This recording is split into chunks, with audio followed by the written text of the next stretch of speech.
السلام عليكم. أهلا وسهلا بيكم في سلسلة حلقات اسأل مع فريد.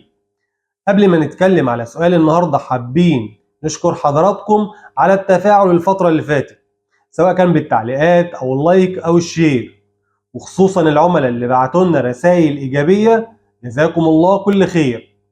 أما بالنسبة لسؤال النهاردة من عميلة بعت رسالة بتقول فيها: إن شاء الله أنا هنزل أشتري مكنسة الفترة اللي جاية، وعاوز اعرف الفرق بين المكنسه المزوده بكيس قماش والمزوده بعلبه. طول عمرنا واحنا بنستخدم المكنسه المزوده بكيس قماش وشغاله معانا وزي الفل. الشركات جت من كام سنه وقالت ان كيس القماش فيه مشاكل وهنعمل بدل منه علبه. وعلى سبيل المثال كيس القماش لما بنيجي نفضيه بيطلع غبار وعفر، ولما بنشمه بنتعب ويأذينا، وخصوصا لو مريض صدر او حد تعبان. اما العلبه بمنتهى السهوله لما بنيجي نفضيها مفيش تراب بيخرج منها. الكيس القماش لما بنيجي نغسله بيجي عليه ميه وهو فيه تراب بيعمل طين وبيكون صعب في تنظيفه، وحتى لما بعد ما بيتغسل بياخد وقت وفتره علشان ينشف او يجف.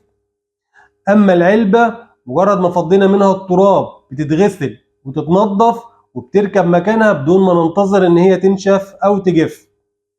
وكمان اخترعوا بعض الموديلات في المكنسة العلبة لها القدرة على ان هي تحول التراب لقطع صغيرة او وبرة، ودي ضمانة اكبر ان هي ما تطلعش غبار او تراب واحنا بنفضيها.